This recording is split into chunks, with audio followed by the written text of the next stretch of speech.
Compulsive behaviour ఎలా ఉంటుందంటే టింగ్ అని ఒక మెసేజ్ వస్తుంది మనం చూస్తుంటా. ఎన్ని నెంబర్ ఆఫ్ గ్రూప్స్లో ఉన్నాం, ఎందుకంటే ఫియర్ ఆఫ్ మిస్సింగ్ అవుట్. అన్ని గ్రూప్స్లో ఉండాలి, అన్నీ తెలియాలి మనకి.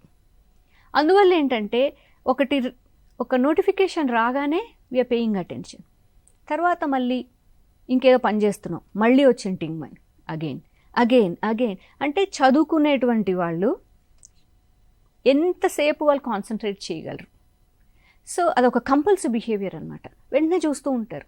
నేను చాలాసార్లు చూస్తూ ఉంటాను, లిఫ్ట్ ఎక్కుతారు, లిఫ్ట్లో సిగ్నల్స్ రావు, but still they are watching. అన్ని ప్రతి ఒక్కటి డీటెయిల్గా చదువుతూ ఉంటారు. సో అలాగా ఎక్కడికి వెళ్ళినా సరే భోంచేస్తున్నా అది ఏదో ఒకటి వాచ్ చేస్తూనే భోంచేయాలి. ఆ సీరియల్ మిస్ అయిపోవచ్చు, లేదంటే టిక్టాక్ వీడియో మిస్ అయిపోవచ్చు, ఇంకేదో మిస్ అయిపోవచ్చు.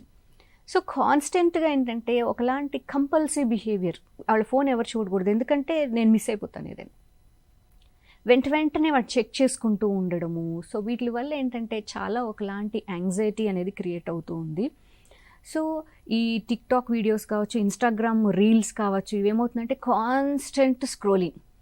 ఆ స్క్రోలింగ్లో ఏంటంటే వీఆర్ సో మచ్ ఎంగేజ్డ్, ఆ రియల్ టైంని మర్చిపోతున్నాం.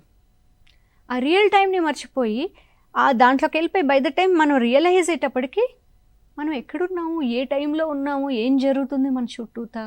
సో ఆ ప్రెజెన్స్ ఆఫ్ మైండ్ అనేది మిస్ అయిపోతున్నారనమాట.